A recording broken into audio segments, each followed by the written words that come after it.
Most people are using the wrong training split, not because it doesn't work, but because it doesn't work for them. For years, fitness industry has been telling people to train every muscle twice per week. Some even recommended 3 times per week. And yet, despite all this advanced information, many people got stuck. Not growing, not getting stronger, not looking better than they looked last year. So here is the question. What if the best training system is actually not the best training system for most people? Because after 40 years in bodybuilding, I came to the conclusion that will upset many fitness experts. And by the end of this video, you will learn why. Now, before you type, but science says, stay with me. Because today we are going to examine every major training split. Full body, upper, lower, push-pull, traditional bodybuilding splits. And the one that I will choose if I have to train an average person for the next 10 years. The training split that looks best on paper is often the one that produces the worst real-world results. And you will ask why? Because muscle growth isn't determined by theory. It's determined by recovery, consistency, and lifestyle. But first, let's start with the system that everybody seems to recommend. If you ask many coaches what is the best training system, most of them will answer full body. Well, that may be true for beginners. You train every muscle group in a single workout, usually 3 times per week, like Monday, Wednesday, Friday. It's simple and it's efficient. It's easy to follow, and on the surface it sounds perfect. You are training muscles frequently and practicing exercises regularly. You are stimulating growth multiple times per week, but what's the problem with that? Well, the full body training works perfectly as long as you are weak. So if you're a beginner, you will be weak, and this system will give you some results. But what happens when you become strong?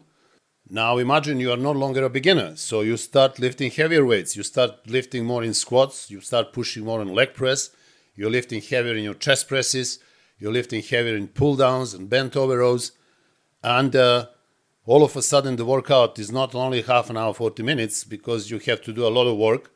The workout may last 2 hours. And that's when fatigue starts changing everything, because after your chest workout, your shoulders are impacted. After you're doing legs in the same session, your back will suffer, your energy starts dropping, you're losing strength, and intensity starts dropping. And eventually, you're not even training your muscles anymore. You are simply fighting for survival. And most people don't even consider this. All they consider and they worry about is actually frequency. They never think about training quality, and that is a huge mistake, because muscle doesn't know how many times per week you trained it. It only knows what is the stimulus and how big that stimulus is. And the next thing the muscle needs is recovery. And keep this in mind, because this becomes extremely important later. But if the full body is not an answer, what about the split that most people think has solved the problem? Well, obviously, most believe is upper-lower training split. Upper-lower training system is often presented as the best compromise. So, one day you train upper body, the next day you train lower body, then you take day off, then again you train upper body, lower body, you take 2 days off. So you have 4 sessions in 1 week in which you train upper body twice and lower body twice. Now, this may sound logical, and this may even work for some people at a certain level. But there is one major issue. So let's say this is your upper body day. So you have to train chest, back, shoulders, biceps, triceps. So think for a moment. This is almost entire upper body. So can every muscle in this scenario receive the same attention? Absolutely not. Some of the muscles, especially the ones towards the end of your session, will suffer. Usually your shoulders will suffer, your biceps will suffer, your triceps will suffer, sometimes even chest. And if you repeat this pattern for years, then definitely some of the muscles will be underdeveloped. And I have to say that some people have made some results using upper-lower body training split. But as you become more experienced, more advanced, the problem will start growing. And this is why the next training split that I'm going to talk about, and which is the most popular on YouTube, seems to resolve all the problems. And this is push-pull legs training system. If you have spent any time on YouTube, you must have come across most popular training split, which is, as mentioned, push-pull legs. And this training system looks like on day push, you train chest, shoulders, and triceps. On the pull day, you're training your back and biceps, and on the leg day, simply you're training legs. And this sounds logical, is simple, easy to understand, and on paper, it looks fantastic. And if you run this training system for a week, you train every muscle twice per week, as many experts have suggested is the best possible approach. So what is the problem? Well, there are many problems considering this training system. So number one problem is that not many people can go to the gym 6 days per week, because most people who are listening to my video now are not professional bodybuilders. They have jobs, they have families, they have kids, they have other responsibilities in life. And although if they commit themselves for a certain period of time, 6 days per week, there will be times when they will not be able to come 6 days, they will come 5 days, 4 days, 3 days. And then when the reality kicks in and life happens, obviously this system simply breaks apart. But now there is even a bigger problem, and this is the one that nobody talks about. And this is nothing to do with training frequency, it's all to do with recovery. Now let's talk about something uncomfortable. Most people believe that muscles grow when you are training them, but they don't. Muscles grow when they recover from training. So training is not growth, training is damage. When you are performing, exercising with right intensity, with right volume, number of reps, number of sets, you are breaking down muscle tissue. So you will end up that training session being smaller in those muscles that you have trained than before training started. So training is a damage, is not growth. Recovery is growth. And this is why the obsession with frequency often becomes misleading. Because training muscle more often doesn't automatically mean that it will grow more. In fact, sometimes the opposite happens. Imagine two lifters. Number one is training chest on Monday. Absolutely destroys his chest, does 25, 30 sets, high number of reps, enough rest between the sets, not too long. And after that, he allows chest to recover for the whole week and comes back and trains chest again on following Monday. Now the second person trains chest on Monday and then comes back and trains chest on Thursday. So what do you think will happen? What most people believe is better for muscle growth? Most people will say, oh, the second person's case, because he's training chest twice per week. But this is not necessarily true, because muscles, they don't count number of sessions.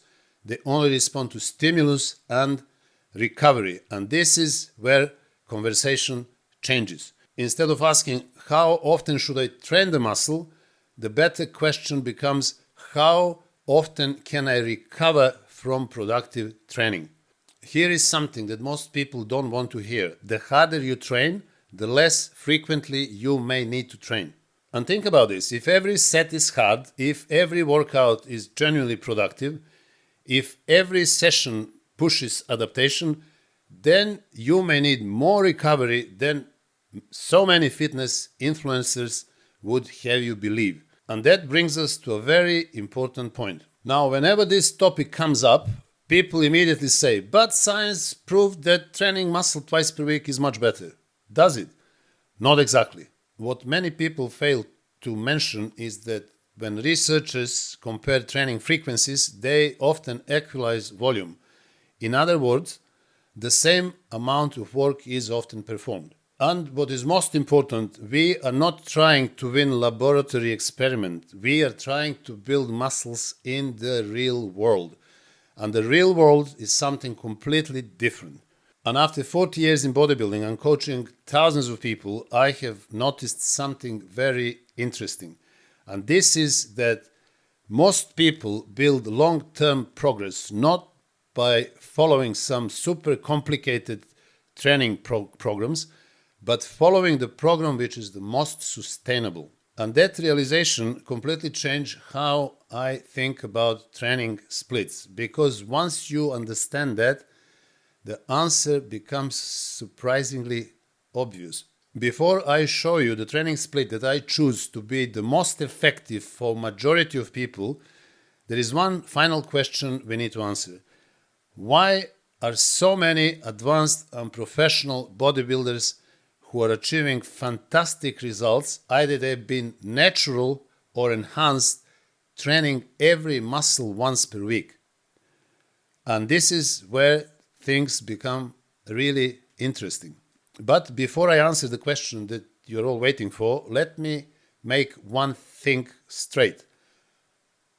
Golden era bodybuilders trained every muscle twice per week, period. Most of them.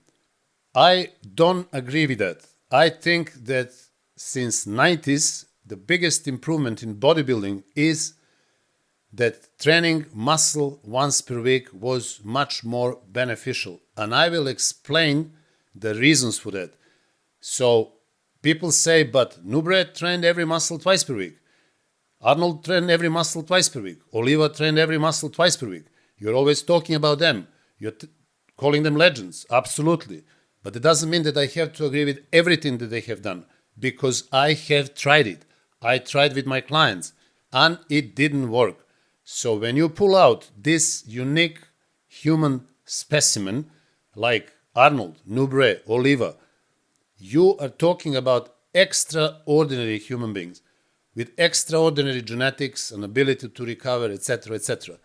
Now, these people are not the rule. They are exceptions. Most of us, probably none of us, is Arnold, Oliva, or Serge Nubre. So if you want to copy everything that they've done, then I think you will have a problem. What I always said, and I'm saying it here again, we need to take the best principles that they have experimented with and offered us and apply those principles to us, adjust them and make sure that we benefit from them. And this is how I came to the conclusion that I will explain to you right now, that training muscle once per week is the best approach for most people. So how I train an average person who comes to me and wants to build as much muscle as possible? This is what I do. The training split is 4 days per week. We are training 2 on, 1 off. 2 on, 2 off. So day 1, chest and biceps. Day 2, legs and calves. Day 3, rest. Day 4, back and abs. Day 5, shoulders and triceps. Day 6 and day 7, rest. So these are 4 workouts in total. There is enough time for recovery. There is enough time in every session for right volume. There is enough time in every workout for right intensity, because we don't have to worry about training 2-3 different muscles in one session. And the most important thing is that you have 3 days off. So if you follow this training split, you will have enough time to do whatever else you want to do in life in your free time. So this training split is most sustainable. Obviously, every workout has a very clear purpose. Chest day is chest day, back day is back day, leg day is leg day. So you're not trying to train the half of your body in one session or the whole body in one session. And once again, this is not only about the stimulus, it's also about recovery. So you train every muscle once per week and you have the whole week to fully recover that muscle. And here is something interesting. Many people who switch from high frequency workouts to this training split that I suggest, which is 4-day split, training every muscle once per week, report immediately improvement. First of all, their strength increases. Then the motivation improves. Their joints feel better because they have enough time to recover their connective tissues. They feel more rested because their central nervous system has much more time to recover. And in many cases, the muscle growth simply accelerates. And all these things are not happening because they're training less. It's just because they're recovering better. This is a massive distinction. So let me tell you this. This 4-day split works best for majority of people. But there is also 5 days split training system. And that system can work for some individuals, especially for more advanced bodybuilders and people who can devote more time to bodybuilding, people who can devote more time in the gym. People who are also advanced, they can benefit more simply because being more advanced, they are training with higher intensity. They may be doing more sets per workout. They may need more time in a workout for a particular muscle group. These individuals can definitely benefit from 5-day split training program, but they are not majority, they are minority. I am one of those who trains 5 times per week. My training split is following. Day 1, chest and abs. Day 2, back. Day 3, legs. Day 4, off. Day 5, shoulders. Day 6, arms. Day 7, off. So this way, I can devote more time for every single muscle group and obviously perform with full concentration, full focus and optimal intensity. I'm in the gym every day, so I can do that because gym is my life. But once again, for majority of people, I do recommend 4-day split. And that training split will definitely benefit them much more. The fitness industry and also influencers, they love complexity. Obviously, new systems, some extravagant exercises, new methods, new splits, new rules, just to keep you amused. But after 40 years in bodybuilding, I have learned something very simple. The best training system is not the one that sounds the most impressive. Is the one that allows you to train hard, recover fully, and remain consistent. And remember this, for beginners, full body training split can work well. For some trainees, upper-lower can be excellent. For advanced lifters, 5-day split may offer advantages. But if I have to choose one training split for majority of people, the split that simply provides the best combination of muscle growth, recovery, practicality, and long-term consistency, it would definitely be 4-day training split, training each muscle group once per week. And not because it's old school, not because it's trendy, or not because it's controversial, but because it works. After 40 years in bodybuilding, competing 46 times, winning 17 titles, and coaching over 3,500 clients, I have published for you 12 ebooks which are fully loaded with everything you always wanted to know about bodybuilding. So if you finally want to start growing muscles, burning body fat, and stop wasting time in the gym, simply click on that link in the comments and you can download my ebooks. Also, if you want to learn how to train in perfect form, achieve best results in record time, and prevent injuries, I have published for you Bodybuilding Blueprint course, in which I personally demonstrate and explain the most effective exercises for all muscle groups. So if you want to learn how to exercise in perfect form, click on the link in the comments and you can access my Bodybuilding Blueprint course. So guys, I hope that you have enjoyed this video, and if you did, please subscribe to my channel, like the video, share the video, send me your comments, and I will see you in the next video.